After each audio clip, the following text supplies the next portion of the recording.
All right, here we are. We're back. The Pastor Andy podcast. I guess that's what it's called. I don't know. The Andy Thompson podcast, whatever. Welcome back to the podcast. For everybody that may be watching, for all of the people that are listening, we're back podcasting. The last one I did, I don't even know kind of how we put them on in order or whatever, but the last one I did, I was in Aspen, Colorado. It was no joke. On there with my wife, my boo. She's in Africa right now. And during the recording of this podcast, but that's all right. Today, you want to hear this podcast. This is no joke, okay? We're talking square biz to you for real, because I'm sitting here with the man, Ryan Major. All right, yes, that's right, dab. Cam to kind of mess it up. Yeah, he's messing the dab up. He needs Jesus bad. But anyway, we're here and we're talking real deal, okay? Now, Ryan Major is a serious, no joke businessman, for real. Thank you. Entrepreneur, one of the, no joke, fastest growing, at least black owned companies, although we don't want everybody necessarily to know that it's a black owned company. I'm a sales rep. We got but one of the big, fastest growing companies in the world, and not in the world, but in the area. In the state. In the state. Yes, State sir. of North Carolina, for real. And Ryan and I have gotten connected, and he really is like a son to me at this point. I'm really trying to help him to get as much Jesus as possible. But when it comes to business, money, for real, I need it. He is the man. So I want these podcasts to not just be about church stuff, you know, Ryan. Absolutely. I mean, I think kingdom stuff is good. Big part of the whole, you know, the whole vision for us is balanced victory for the God-designed life. We're talking about that, and about people being victorious in the 5 major areas of their life, which is spiritually, physically, socially, relationships, financially, their money, their career, those decisions, and then mentally, the peace in their mind, you know. And so, you know, I'm determined, you know, for the podcast to reflect that, to not just kind of be about Jesus, Jesus, Jesus, Jesus in the morning, Jesus in the noonday, Jesus when the sun go down. But although Jesus is all I need, at the same time, I'm also trying to get the podcast to just kind of be a little bit about all kinds of stuff. And so I felt like, you know, it would be great, you know, to do a podcast just to talk about, you know, kind of starting your own business and, you know, and what it takes to leave from working for a major company to kind of stepping out on your own, you know. And I know your story personally, of course, and I know, you know, a part of just how you got to where you are, you know, and kind of, you know, I felt like it would be great, you know, for people to hear just a little bit about, you know, kind of how you started at Toshiba or whatever, and kind of what made you be like, okay, I'm going to go do my own thing, you know. And then I figure we can just kind of talk about that and maybe somehow kind of break down some steps for people. Because people look at people, people look at people like you, and I think they want to be you, but they don't necessarily really know the work it really took, you know, the sacrifice, the gray hair, the mentality, the faith, all of it that it required, you know what I'm saying, for you to get to where you are right now. And I felt like, you know, maybe we could, you know, find a way to kind of break down some points, you know, for people and to kind of talk about, you know, how you got to where you got to. How to bridge the gap. Yeah. Okay. So where you want to start? You want to start how I got into copiers, or once I was in copiers? Well, just it's a weird story. Okay, so, sure. I want to hear. You know, because first thing out of college, my first job was with Caterpillar corporate. Okay. All right. In Peoria, Illinois. I was miserable. I called my mother crying, thinking I was, you know, wasn't able to do corporate America. I was like, yo, I'm dumb. I can't hang with these white boys. They had me doing a Specalog, which is basically like a car manual. Okay. And you know me, an ADD diagnosed person cannot sit at a desk and do that hours of a day. Right. And once I got done with the rotational development program, they said, hey, listen, we're going to promote you and move you to North Carolina. I said, perfect. Let me get this relocation package so I can get back home and get up out of here. And you know, really all I wanted to do was pharmaceutical sales in order to be in medical device sales. That was like my dream, because I thought you could make $100,000 at some point. I just thought the natural progression was 50, 53, 56, 61, 69, 70, et cetera. And then when you're 60, you finally can experience the goodness of the Lord. Right. Yeah, because those numbers you were quoting is thousand, so 50, Yes, 60, 60, 70, 60,000, 80,000. Go salary ahead. Right. increments when Exactly. you work for corporate America. Sure, sure. But you know, I was at a Brasa Brazilian Steakhouse in Briar Creek. My first apartment here was around the corner, and I saw a guy there that just looked like money. So I said, I'm gonna go talk to him. Sat at the bar area, talked to the guy. He had a Rolex on. I was like, look, man, what do you do? And he was like, I'm a medical device rep. He was like, I never made less than 500,000. In a couple of years, I made $1 million. And I was like, yo, how did you get into that? And I immediately disqualified myself from the $1 million. I was like, no way I could do that. Absolutely impossible. But how'd you get into it? He said, I sold copiers. I was like, printers? Really? I was like, how much did you make doing that? He said, 140. I was like, forget the $1 million. Sign me up for the 140. I know I can do it. But the printer world is so not glamorous. I really didn't want to take the job. So I called. He called a headhunter, like a real recruiter, not one of the ones that just give you a job. He was like, look, man, go sell copiers for 2 years. If you make President's Club, I'll give you $250 base anywhere in the country. That was the second time I heard it, right? Then I applied for Stryker Medical. They called me the next day, interviewed me. The guy's name was Greg Diamond. I made a water bottle, like at the store. It said, Ryan Major, a diamond in the rough. Hired me, handed it to him at the end of the interview. He was like, God, kid, you're so impressive. If you had sold copiers for 6 months, I would have hired you on the spot. I left the interview, got in my car, went to Walmart, saw one of my fraternity brothers in the parking lot with an Infinity with some rims on it. And I was like, yo, what are you doing? What did he say? Selling copiers. I said, how much money did you make? He said, I've been there 10 months and I made 90 grand. I said, pull up your ADP, show me that, and I quit. Straight Wolf of Wall Street style. He pulled it up. I quit my job, called his boss, took a job at Toshiba Business Solutions here in Morrisville with a $21,000 a year salary when I started. So it was a big deal for me because I was making 50 grand working for Caterpillar. So I thought I was the richest Negro in Durham at that time. I was making $2,986 a month after taxes. So long story short, took the job at Toshiba, really gritty, door-to-door, business-to-business cold calling. And, my first month I made $3 grand total, including base and commission. So I'm freaking out, right? Second month, $1,500. And I'm working hard, but I'm not, internalizing the training, which I thought was super corny. The Ben Franklin Crows, if I had my pen and parchment, all this stuff they taught us. Third month, I made $3,000 again. So I am literally interviewing at work. Applying for jobs at work. And he caught me, and he was like, listen, son, you have potential. He was like, I need you to do what I tell you to do for 30 days. He said, I want you to come into work early, learn the equipment. I want you to see 20 people a day and document what you do. If you do that in 30 days, you can quit. I said, okay. Did exactly what he said. Sold 11 copiers that month and made $24,000. And I said, yes, sir, master. Whatever you tell me to do, I will do. So that's kind of how my career started at Toshiba. So I did that for a year. I made $101,000. And I blew every dollar of it. I bought a house, but other than that, that was it. But long story short, at the end of that year, they promoted me to sales manager. So they promoted me and the guy who introduced me to copiers, and we ran the Raleigh office together.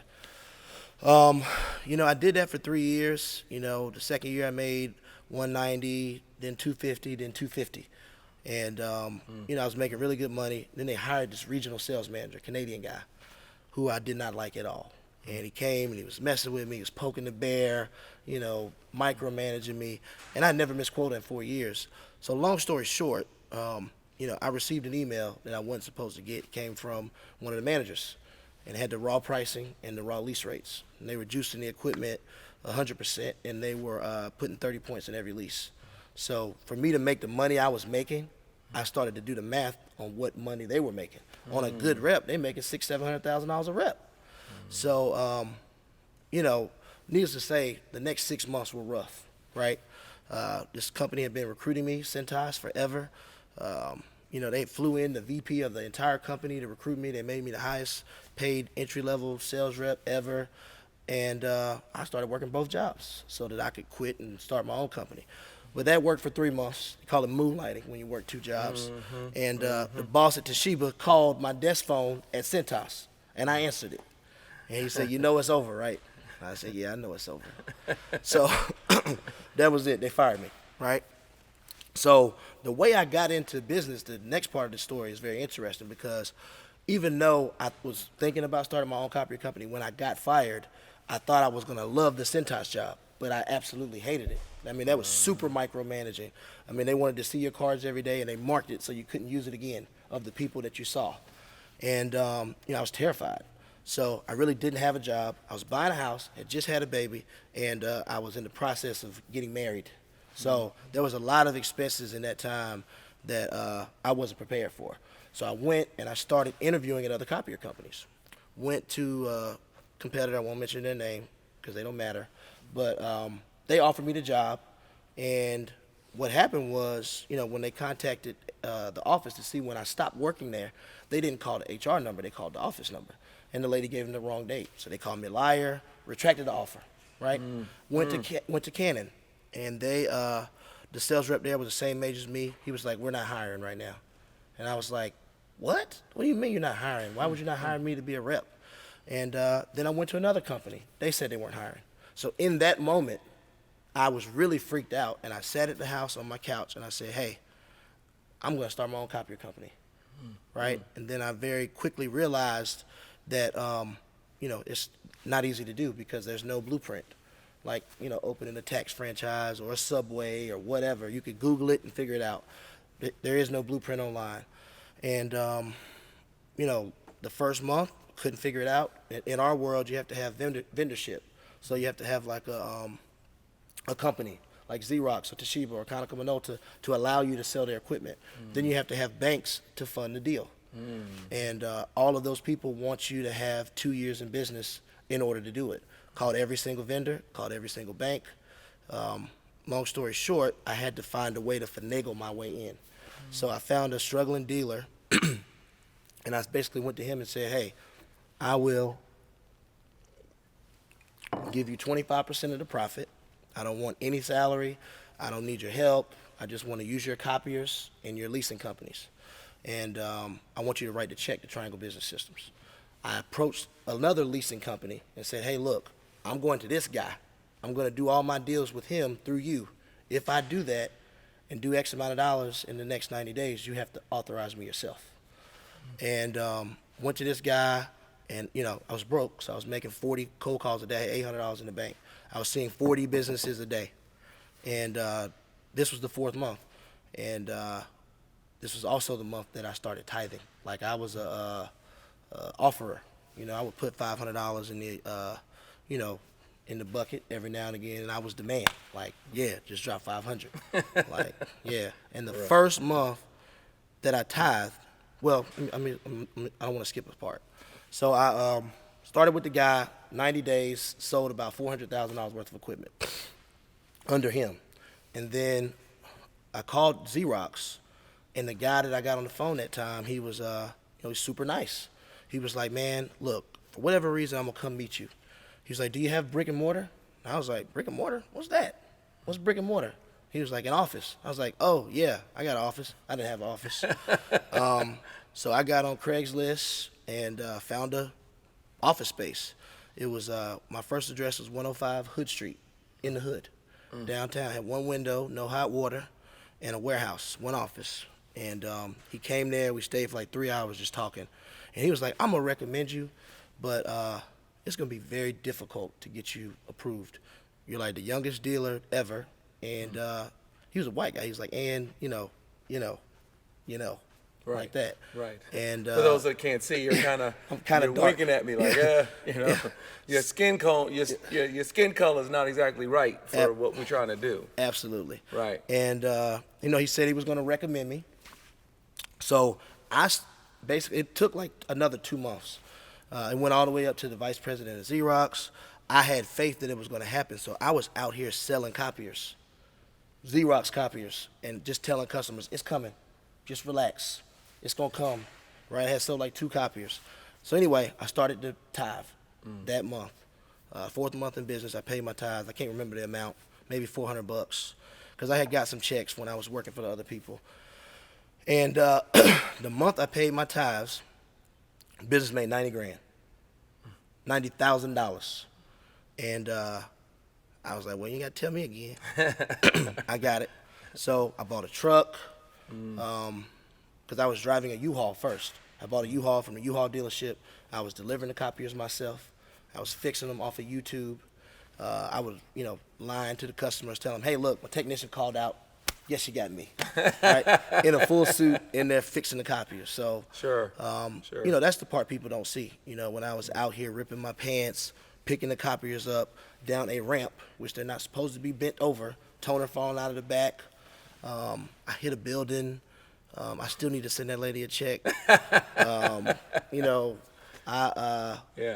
had to figure it out. And, the reason why the tithing part is so important, because I haven't always been, the best Christian in the world, but that's the one thing that I do faithfully, right, is tithe. So I always say that's a good place to start. Yeah. But, so there's just all kinds of stuff that's in there, it's like you're this businessman, certainly, I've done some business stuff, a lot of real estate stuff with my grandfather, my parents and my brothers and I did some real estate stuff together. Mainly, my main thing is church, and education, really. So that's like the education part of me is just kind of listening to your story, and kind of trying to kind of piece it out little by little of kind of what people can really apply to kind of how to take the step. Because like I said, it's like people look at you, people look at me, and sometimes people just hate, and they just think you're lucky, or they think that you're, I don't know, they figure you got it somehow by something else besides the hard work that you put into it. And I think that to actually say, no, this is what you actually did, and I've been doing it 10 years. Right. So right. it's due. Right. The stuff that I have is due. Right, it's due exactly. to me. That's true. But I think that that's a part of what people kind of take for granted. And I think, the initial part of kind of what that you first started kind of talking about was kind of, that desire for more, and I think that's an interesting thing to kind of start off talking about, because I think sometimes life challenges, difficulty, especially as an African-American male, can just beat you down to the point where, guys' expectations for life aren't even all that great. Dudes know so many guys that are dead, or so many dudes that are in jail, or that they're just glad that they're not locked up. They almost kind of have a, hey, well, at least I'm making 30, at least I'm making 40. So I feel like it kind of started with the beginning of, and not just to make it overly spiritual, but the whole idea is whatsoever things you desire when you pray. So there's a desire part of it first, and then you pray, and then you believe that you receive it and you have it. Sometimes I think with guys or with people, I'm just trying to continue to keep their hope alive for something greater. You actually kind of had that belief, that the hunger for more, to make more, to have more, to see more, so much so that you'd approach somebody that you didn't necessarily know and say, hey man, how'd you make that money? Because I think that's another. And it was genuine. Right. So some people ask you out of a desire to count your pockets or figure out how in the heck do you have what you have. Exactly. It's a little bit of hate that's in there. It's almost like they're kind of like, how you got that? And I say, whatever it takes. Right, That's exactly. my answer when I don't want to tell you. Exactly. But it's like, so I think the beginning part of it is, like we said, is desire. The second part of it is almost kind of the boldness to ask, the boldness to be ready to be taught, the boldness to learn something that maybe you don't know. For someone to say to you, yeah, okay, and for you to almost kind of be ready to submit yourself to this person's perspective. Yep. I think that's a huge part of it. And we saw it again even when you started working for the company and you got itchy and you're thinking, I don't know. And then the guy that you said sat down and said, listen, do this every day for 30 days. That ability to submit, that ability to answer, to really listen, and then to actually do what you're told. Yeah, and he talked to me crazy. Yeah, He would be like, just comply, just do what I tell you to do. Shut up, right? Like that. Yeah. He was a Marine. We couldn't be 1 minute late, couldn't be 2 minutes late, be wrote up. And we don't get along now. Right. But I respect him for what he taught me. Right. Which is regiment. Right. And so your ability to answer, your ability to submit. See, because I think a lot of times when people think about owning their own business or having their own thing or starting their own thing, they're only focused on the freedom of it. They're just thinking, then I can do whatever I want to do. Then I'm free. I can just come when I want to come and go when I want to go. But the truth of the matter is that you had to answer before you got to be in charge. You know, you don't necessarily get to be in charge if you can't answer to nobody. If can't nobody pull your coattail until you sit down, then you're never gonna have the right stuff to really ultimately get, to doing your own thing. And then the third thing that you talked about that really made you launch your own business, which I think is important and I think it's interesting for us to talk about, is just the frustration. Sometimes, good stuff comes out of bad stuff that happens to you, When your hand is forced. That's right. You wouldn't do it if you weren't made to do it. If it was wonderful, it wouldn't end. It's like so it's like sometimes there may be people right now who are watching or listening, just because you're dealing with difficulty on your job, or just because things aren't happening quite the way you want it to happen, or just because you're unhappy, that may be the very thing that kind of motivates you to figure it out on your own. To actually decide, okay, I'm really going to do this for myself for real. I think sometimes, we don't like to talk about it a lot, but the rejection can make you work harder. Absolutely. It's how I'm in North Carolina. It's like every door closes and you got to find the door that's actually open, and so, that's just, I feel like that's another really powerful piece of your story, just from okay, how do I get there? It's not allowing your setbacks to make you give up. That's right. And make you push through and be like, all right, yeah, I'm gonna figure this out. And then the last part of it, I don't know how many points I've made, but the last part of it is is just the straight work. Because I think that there are people who, they're ready to be a boss, but they don't realize that the first person you're the boss of is yourself.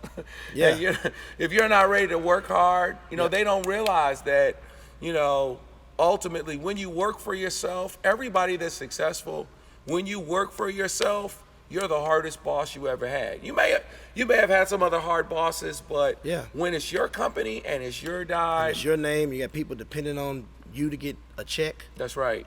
That's right. And Israel will be my first vacation in 10 years. Right. Which is retarded. Which is not a good thing to say. I know. But I mean, but it will. But I'm doing it now, consciously. Like exactly. I'm consciously now. I mean, I've been places, but I do like Thursday, Friday, Saturday, Sunday, because I'm freaked out about can they handle it while I'm gone. Right. No, I get it. And I get it. Now I'm just now getting to the point where, I'm releasing responsibilities. I'm prepared to make less money to delegate. Sure. And I know I need to, take more time to enjoy the fruits of my labor, which I think I do. Right. Everybody has their own things that they like.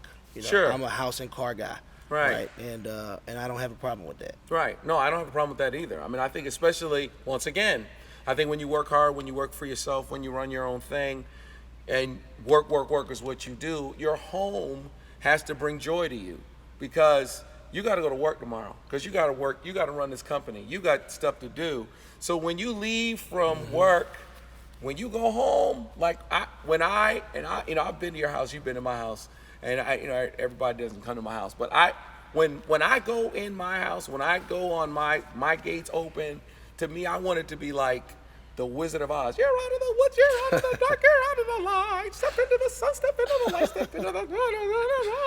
I don't necessarily want munchkins to come and say... But you want to feel good. I want to feel good. Like, I did that. I want to be like, yes, and I want to relax, and I want to go in, and I want to... If I want to watch a movie, I want to enjoy what I worked for. So to an extent, your car, your home does become a bit of your vacation, and I think people don't understand that. People that hate on people who work hard and make money, and then why you need all this house? Why you need all of this? Exactly. Why you need a Ferrari? Because exactly. I want it.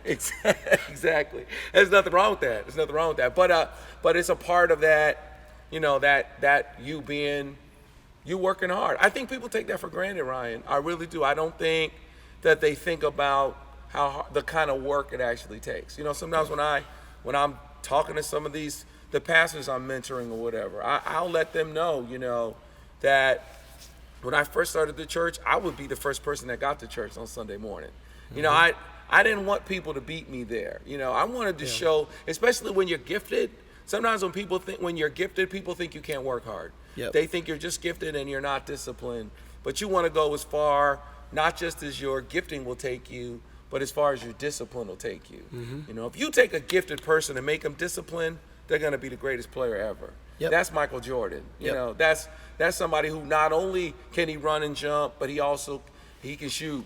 And it takes him to a whole nother level. And I think that, you know, but people don't think about that work. They don't think about the birth pains of, you know, you loading up copiers on a truck yourself. They Yeah, don't think fixing about them, this stuff. you know, having to go swap them out. Right. You know, there was a lot of different struggles that you have when you first start. I mean, you know, really literally running out of money. Right. You know, having to figure it out. You know, there were times where I was like calling my buddies like, yo, let me hold a couple bucks. Then I figure it out some kind of way. We don't have any debt. I never took a loan. But that was just because I figured it out. You know, Yeah. there's a lot of things in business, man, that I've learned just from getting my hand burnt. You Yeah. know, that's the other thing. Like, you know, there is no blueprint to figuring it out. Yeah. You know, the first year we did $1 million, right? So that was good, but, you know, that wasn't enough for me to really be comfortable. Second year we did 1.7, then we did 2.5, and then this year we're on pace to do $5 million a year. And then we just opened the office in Charlotte. So now I'm driving, you know, from here to Charlotte 2 days a week, Right. getting up at 5 in the morning, driving there, running appointments, then driving back home. You know, so that's the crazy stuff that I signed up for. Yeah. Right? Because what I will say too is once you start a business for yourself, your mind will never be the same. Sure. All you think about is starting other businesses or figuring out how to grow this business. Sure. Sure. so- It's that faith. You know, it's like once that faith comes alive, Anything I touch, that's right. And you start believing. start believing You know, that. and that's kind of, you know, the link with the tithing too, I think, because I think that, of course, you know, I mean, you're sitting here talking to me, I'm your pastor, you know, and you know, we have this relationship, and of course, I'm sure there are people that are going to expect me to get you to, say something about the tithing. But here's the thing about the tithing beyond just the spiritual aspect of it is that ultimately tithing is sowing. Tithing is taking something small and believing it could come back to you larger. And when you're a business owner, business entrepreneur, someone who starts business like you, tithing just goes right along with what you're doing because you believe, yes, I can take this little thing and it can become much, you know, not only if God is in it, but also just if I believe in that process itself, you know, because I think that, you know, that belief, Ryan, that's huge. That's Well, half the battle. When I heard it, it was the pastor, because I didn't even start tithing here. I was Right, in Orange right. Grove. Yeah. And somebody said, it's God saying, can he trust you with more? Yeah. Right? If you had Yeah. $1, would you give 10 cents? Right. Yeah, sure. If you had 1,000, if you had 10,000, would you give 1,000? That's when I was like, oh, $1,000. Like now, I wrote hundreds of $1,000s worth Right. of checks to the church. Right, right. And I feel like, you know, I should.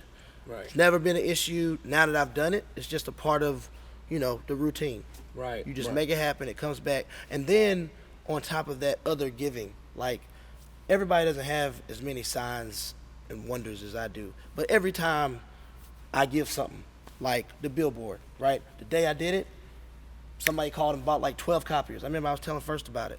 Like, I mean, every time I do some act of giving, like I get it back immediately. Right, right. So now I'm just like, yo, I mean, old lady, here's $500. I'll give it to you. What you need, you know, because that's the other part. You know, once you start doing well in business, you know, you got to give back. Yeah, yeah. So, I think that's great, man. I mean, I think that's really cool. I mean, this has been really cool. I don't even know how long we've been going, but I Probably think 30 minutes, man. yeah, about 30 minutes. Because I think, you know, the other thing that I think people need to know, you know, is that they need to know that there is going to be an aspect of it. I think that we expect it all to be laid out. Just because you go get an MBA doesn't necessarily mean you're going to be as successful as you are. I mean, I don't have some MDiv seminary degree from Duke. You know, just because there's a big difference between the learning and the doing. And not that the learning can't help you, and not that education's not important, it is. But, you know, there is an aspect of figuring it out. I really love that part of it. You know, that you got to be willing to jump in there and say, hey, you know, I'm going to fight with what I know to fight with, and I'm going to do with what I know to do, and I'll figure it out. That right there is faith in yourself. It's faith in God, but it's also faith in the process. It's faith in your own strength. you know. Yep. I mean, I always tell people to go get paid training, right? Yeah. And if you're thinking about starting a business, I always say, especially for people of color, to start a business where you can actually sell something yourself, Sure. right? Because you Sure. know for a fact that you don't need any employees, right? If you could go sell something for yourself and provide for your family, then you could grow the business from there. Right. So when I Right. first started, I bought a copier, I sold it. I bought a copier, I sold it. I Sure. bought a copier, I sold it. You don't have to spend your whole life savings on a food franchise. Right, You right, find right. something that you can sell. Like Right. when I was in high school, I sold bottled waters to the Mexicans at the soccer field, and my mama thought I was selling drugs. Right? I was making $200 a day, selling bottled waters for $5 in the summer. Right. But I just say that because if you start a business, start it with something that you can sell. Sure. Like whatever, pyramid Right. scheme, Right. Yeah. herbal tea, Right. detox tea. Exactly. But a part of that too is believing in yourself too. Yes. Because I think that a lot of times people want to get into a business that they have no real knowledge of, or it's something that it's not really a part of them, or something that they don't really know all that much about. It's like if you know, then you're betting on yourself. Yep. Because that's something that you know about, and that's something that you know you can do, or something you know that you can talk about. I also love the idea that we could talk and talk forever. Because I love the idea of what you talked about in terms of paid training. A lot of times people will come to me and be like, "Oh, I want to start a church," and I'm like, "Oh, really?" People come to me, come here, and be like, "Oh, yeah, I want to be mentored by you," and I want Come you to work for me then. Now I'm like, why don't you come here and serve? Why don't you come here and in a sense, what you're doing is you give and it's given unto you again. It's reciprocity, So you feed what feeds you. So if you're anybody that was here with me, serving, faithful, help me get this thing done, then just like I did for other people, then when I stand up on a Sunday morning, I say, we want to welcome all of you, name by name, person by person. That's not my phrase. I got that phrase from somebody I worked for. But because I worked for Carlton Pearson, because I gave years of my life to him, then I can take anything from him I want, because I'm not just taking without having first given something in the beginning. And in the same way, it's like if you go to a company and you're there thinking about, right now, not only am I working, and sure, this company's getting something, but you know what they're doing? I'm getting paid to get trained for my future, for my destiny. It makes your job look totally different. Yep. You're not even all that frustrated about some of the things that may not be that great, because you're like, oh, that's okay, because I'm getting trained for my destiny. To figure it out on my own. Times when he came and added stuff to my job that I was like, that's not even my job. What Carlton Pearson originally hired me to do is not what I ended up doing. But since I was there, and I was thinking, shoot, I'm getting paid to be trained By one of the best. by one of the best. Anything you ask me to do, I'll do it. it's going to be all right. And I'm not going to be frustrated about it, because ultimately I see a goal. I have a purpose. I have a vision of what I'm trying to get in my life. Yep. And I'm trying to be trained in this particular way. That guy who was, because it's funny, And the other thing, don't forget when to we talk about the clothes too. Yeah, when we talk about your employees right now, it's funny that you're talking about how this Marine guy was with you, but then you come back and you're talking to me, should I fire this dude or whatever, and I'm trying to counsel you, because a part of what I've heard you talk about some of your employees is they make a little money and then they don't want to work anymore, or they're not as consistent, or they're not as regimented. They don't want to get up early. They don't want to, and so it's kind of like, now it's come full circle. Yep. And the things that were instilled in you, you're now saying that to other people. The stuff I didn't want people saying to me, That's right. I'm now saying to other people. That's right. Yeah, Exactly. for sure. Because that's a part of what it takes to be successful. But if that person had never taught you that, I think that one of the most challenging things that can happen is if we're overly trained by somebody that is lazy, then we can pick up bad habits. Yep. Especially if they're successful. Yeah, I agree. If they're successful and they're lazy at it, Yeah. That doesn't mean that you could be the same. that doesn't mean you could be the same. Because they may just have it like that. Or they may have a talent you don't have, and you've got to add that hard work to it. Yep. So, And remember, we were talking about the clothes part. That was Yeah. the other part. Like, Sure. everybody's like, why you always wearing a suit every day? Da da da. Right. And when you're a black dude out here cold calling businesses competing with 10 other competitors who are wearing polos, you have to automatically come in credible. Sure. Right? So, the quote I always use is look good, feel good, play good, they pay good. That's the Deion Sanders joint. Yeah, I like that. And, look good, feel good, play good, they pay good. The reason why I wear a suit tailored every day is because it helps me make money. Right? When you walk in, they're already going to be like, who are you doing? I mean, what are you doing here? And I want them to immediately look like, who is this Negro? Right. He's not playing. I come in with a briefcase. And, if you do that stuff right, paperwork at the end of the day is a formality. Right? You want to give the least amount of objections possible. Sure. So that's the reason why I'm always dressed up. Yeah, I feel you. I mean, I think that, the appearance is a huge part of it. People don't think about that, Ryan. They don't think about their personal image. It's so funny. It's so similar when I'm having Even a conversation. some of the people that work for me. When I have a conversation with these pastors, they're looking at me and I'm saying to them, yeah, but you have to realize You that ain't there yet. you have to look like you can handle. If you're trying to get people to give you $1 million, $2 million, $3 million, $4 million, $5 million, $6 million, $7 million a year, as a pastor, you got to look like you can handle it. You have to look it's an image part of it too. It's not just, it's just the Bible or it's just I can preach. It's also what your car looks like and what your wife looks like and what your kids look like and how you carry yourself, how you handle yourself. It's a part of the picture all the way across the board. So, all right, well, people, it's been a legit, no joke podcast. Ryan Major, Thank you the for man, having the me. myth, the legend. I'm excited he was on here with me. I'm gonna have you back because I was hoping that today we would get an opportunity not just to talk about this, but also talk about some of the real estate moves you've made that are also kind of a part of your financial foundation. We'll have to do that another time. We'll have to come back and kind of talk about kind of moves you've made when it comes to to real estate. There's a lot of young guys that I'm talking to right now. I'm sending them to you and I'm telling them to do what you did, but that's a teaser for another time. So anyway, trust you had a good time. Pastor Andy or Andy Thompson podcast. You got some knowledge. Thank y'all for coming out. God bless. Good night. Peace. God bless you. Bye.